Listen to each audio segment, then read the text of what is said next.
email you my paper, script, and PowerPoint. So, topic.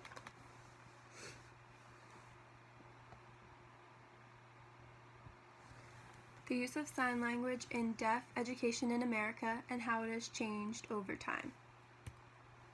So, in the 1700s, there were no schools for the deaf in America. Deaf children could go to Great Britain to get an education. Braidwood had an oral school for the deaf that taught children how to lip read and speak. Abde was a teacher who observed his students signing to each other, and he learned these signs and taught his students with these signs, and this made him very different in this time for doing this.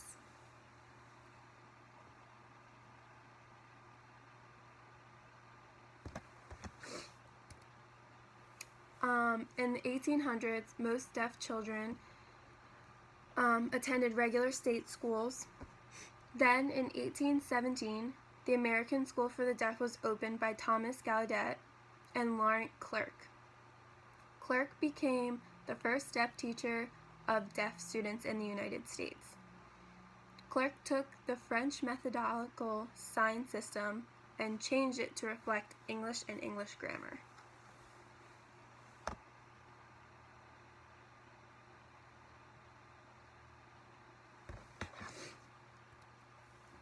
In 1867, John Clark established an institution for deaf mutes. Here, children were taught to read lips and speak. They were taught this by the method of articulation, which was thought to be the best method at that time.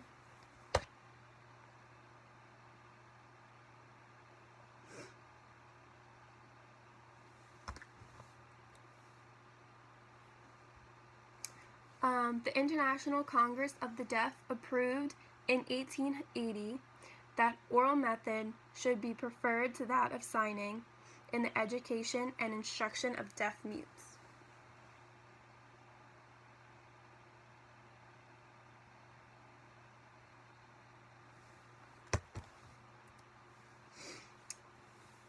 So I had a discussion question, if I did this for the class, of like, how would you feel if you were told to go to school every day and use a communication method that was not natural for you? Think about the deaf children in school at this time who were only taught to lip read and speak.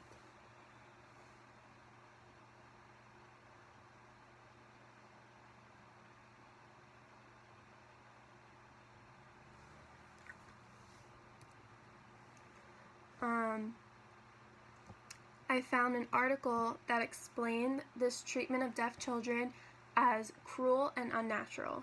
They compared this treatment to a handicapped person who is denied the use of a wheelchair and a sight-impaired person denied the use of glasses.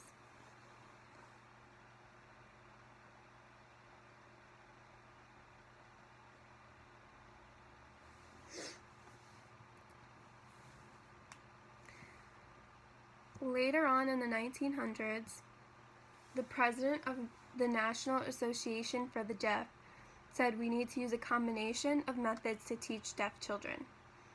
The method chosen should depend on what works for that person.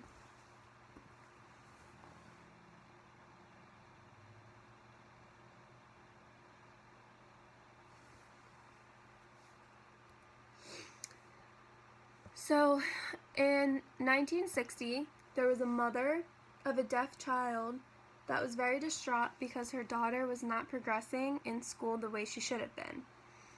So this mother decided to teach deaf children in a multi-approach way that taught children using speech, finger spelling, lip reading, sign language, and auditory training. This method was later known as the total approach, and this method allowed children to experiment and pick which one worked best for them.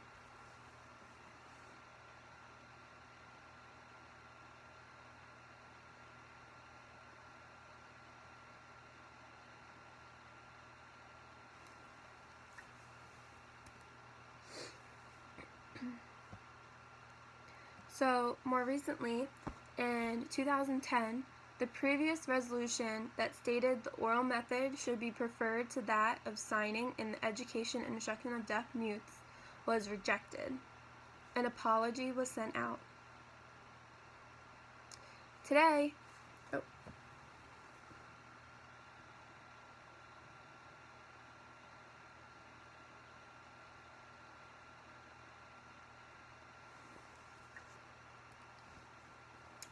Today, deaf children attend regular public schools. Some states have separate specialized schools for the deaf as an alternative to hearing public schools. Deaf schools could be more beneficial in some ways because they can offer more opportunities to deaf students than public schools can.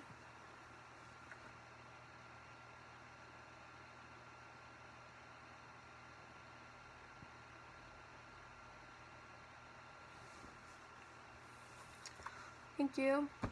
Hope you feel better.